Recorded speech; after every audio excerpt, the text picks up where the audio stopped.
you have a problem, or if you don't, or whatever it is you say, you have a diagnosis regardless.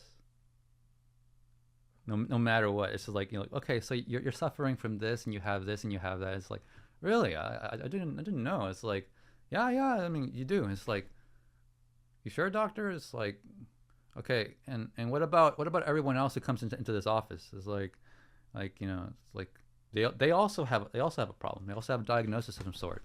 And it's like, what if someone comes in and it's like they say they have a problem, and it's like, well, their problem is that they think they have a problem, but they don't really have a problem. It's like, well, then they have delusion and hypochondria, and it's like, right. So regardless of whatever the case is, you have a problem.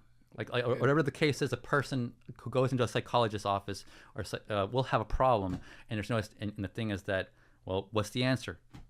You gotta take a pill. You gotta take a pill. If you want to go ahead and be considered, trust, a reputable source of your own witness, right? You gotta take the pill, because if you want to be a reliable witness, you gotta take the pill, man. And it's like, what is this? I don't know, dude. Like, I mean, let me see. Oh yeah, this is antipsychotic slash SSRI, because it'll make you feel happier. I don't know, man. Anyways. Yeah. 2020, I went to a telehealth for the first time. Went to a psychiatrist or a psychiatrist. They can prescribe. They can prescribe medication. Okay. And she talked to me for a little bit. Well, how's things been going? Oh man, I've been stressing. What do you do for work? I own a company. I'm just stressing it out. COVID's around. People are quitting. Hard to find workers. Everybody's trying to claim unemployment. Hard to get them out there because they're quitting my jobs. My whole point is to help you with turnaround issues, not be a bigger crutch for you, Oh, okay. Are you sleeping a lot? No. I'm sleeping throughout the day. Oh, okay. You, how's your eating? Some days I'm overeating a lot, and some days I'm not eating anything at all. Oh, okay. You exercise? I exercise. You read? I'll read occasionally. Okay. Well, what it sounds like you have, not even 30 minutes in, what it sounds like you have is a chemical imbalance of serotonin in your head. And I'm like, yeah. She's like, yeah. Have you ever do you feel depressed? And I'm like, I don't even know what depression is, because I've never had it before. So I don't know if I could say factually that, yes, I do feel depressed, because I don't know what it is. I've never felt it, like, to know that, oh, I'm feeling depression. Yeah, what you're probably feeling, just with what you've told me, you're just feeling depression. So what we're going to give you is this thing called Sertraline or something like that. I think it's Sertraline. Zoloft.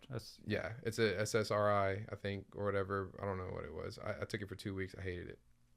Made me feel unnormal. Like, I was happy all the time. Like, and I thought, like, I couldn't think of a negative thought.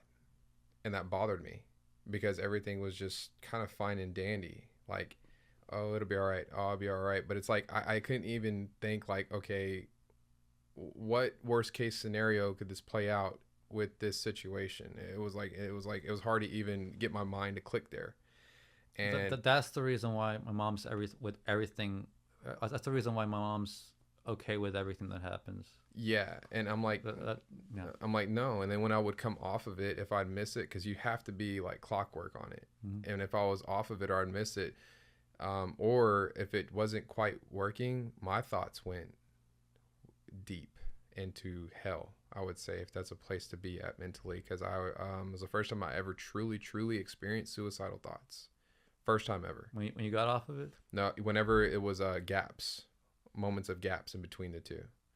Where something literally came in and was saying, kill yourself. Like, I heard it clear as day, like, you're tired of this, your world sucks, like, kill yourself.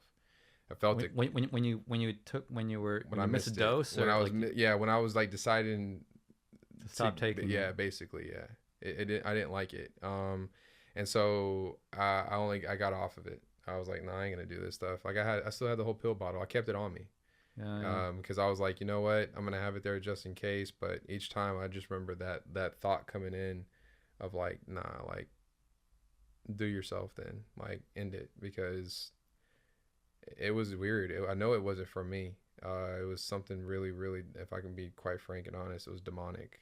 And Mm-hmm. so I didn't like that I couldn't control my thoughts. I didn't feel normal. And so I started to realize what normal is feeling sad. When you feel emotion, that's good. If you're feeling anxious, that's good. If you're feeling nervousness, that's good. If you're feeling worried, that's good. Because that's a human feeling. You're supposed to feel that way. And I've had thoughts months ago, recently, of me going on telemedicine again. Maybe I just should try out a different one. And I'm like, immediately, I'm like, no, that's the enemy. Because like I started fasting after that. Mm-hmm. When those thoughts would come in, I was like, I started fasting. And it got me back on track. It got my energy back up again, because I was like, no, I just need to maybe stop eating. I go on a fast and stop watching this or stop watching that. Maybe what's around me that's causing me to feel this way. And so like now I don't watch sports anymore. I don't watch ESPN anymore. I don't watch debate shows anymore on ESPN, because I used to love that. I don't watch Fox News anymore. I don't watch The Five or Gutfeld anymore. Because they do is debate. They pour trash and pollute you with like, well, their late night show of news coverage. And I blanketed the reason why I watched it because it was funny and it's news coverage. So not only am I laughing, but it's news coverage. But then I hear them on there saying Jesus Christ and cussing, and I'm like, I shouldn't watch this. Like, no wonder I'm feeling bad, because in Matthew, in the Beatitudes, if I'm not mistaken, he talks about how your eyes are the windows of your to your soul, to your spirit. What you see is what's going to be in here. And so I was like, man, what am I seeing? What am I watching? So I was like, man, let me fast from that stuff.